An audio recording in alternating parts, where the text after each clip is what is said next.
Uncle Victor's expression made every sleepless night worth it, every jeer, every doubt I'd swallowed for 5 years.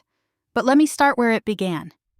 My name is Nicole Grant, and I never took the path expected. While my cousins chased Ivy, I clocked in at our family plant, then studied with a second-hand laptop. It wasn't because I couldn't get into a campus. I had acceptances. I had a hunch.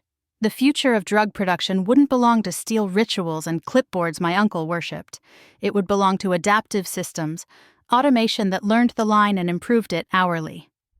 To build it, I needed both sides of the glass, the math and the mess. Another night with the diploma mill? Victor would smirk whenever he passed my office and saw the glow of my screen. He'd seized control when my mother died 6 years ago. My 10% stake became a chair no one pulled out. The world is shifting, I'd say. We should shift with it. He'd laugh, a chuckle that fluttered through boardrooms whenever I proposed upgrades. Pharma runs on tradition, Nicole. Leave sci-fi to Palo Alto.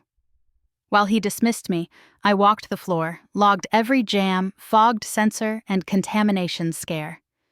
Nights, my apartment became a lab. I built AIS, Adaptive Insight System, a platform that learned our process in real time, predicting failures, retuning mixers, tightening quality beyond the letter of the FDA. I filed the patent under my own name. Victor never asked me to sign away after hours work. His arrogance paved my exit ramp. Then, our rival unveiled automation that cut costs 30%. Shares dipped. An emergency meeting was called.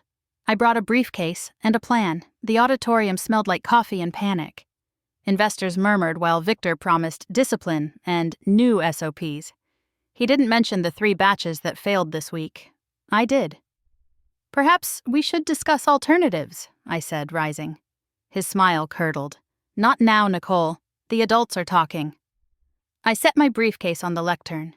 Then the adults can read. I laid out the patent grant and clicked my laptop to the screen.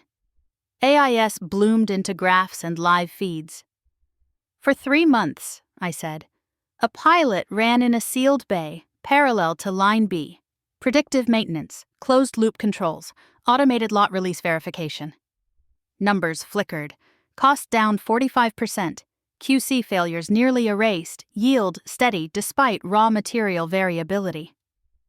Impossible, my cousin Mark blurted.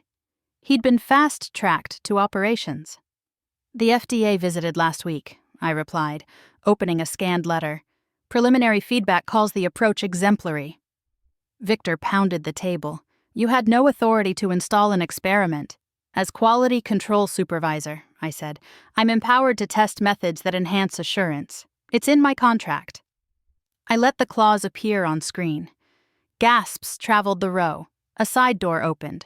3 observers slipped in. Daniel Cole of Meriton, Lily Parker of Novomedica, and Arthur Reed of Helixin Therapeutics.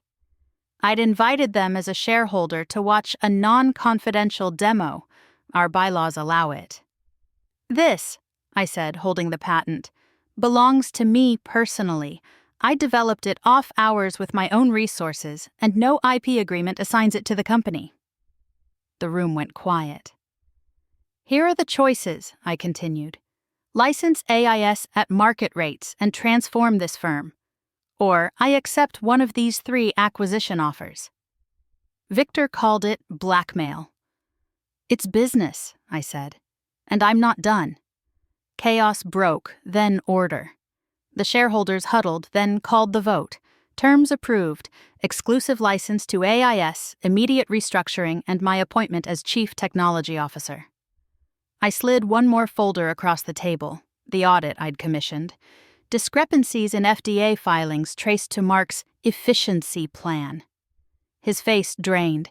Victor's fury frayed into silence. By afternoon, he resigned to protect the firm. Security collected his badge, Mark's too. I walked to the sealed bay where AIS breathed, sensing, learning, correcting. The pilot handoff to full production took 4 weeks. Yield rose, costs fell, and the next FDA visit called our controls a model for modernization. Investors stopped whispering and started listening. 6 months later, I stood in a bright office. Screens hummed with real-time drift maps. The floor below moved like choreography. Mary Allen, our new VP of Operations, stepped in with a grin. "Quarter closed. Record margins." I nodded and signed the bursary expansion. Scholarships for night students who work days. The kind of path people call lesser until it wins. Aunt Helen visited. "He's angry," she said of Victor, "but maybe it's the learning he wouldn't take." I poured tea. "Tradition isn't a museum," I told her. "It's a workshop." That evening I walked the line.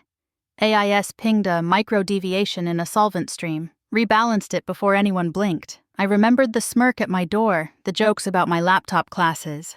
All of it had been kindling. On my desk sits a plaque. Nicole Grant, CTO. Beneath it, a line I keep. Education is a tool. Vision is the hand that wields it.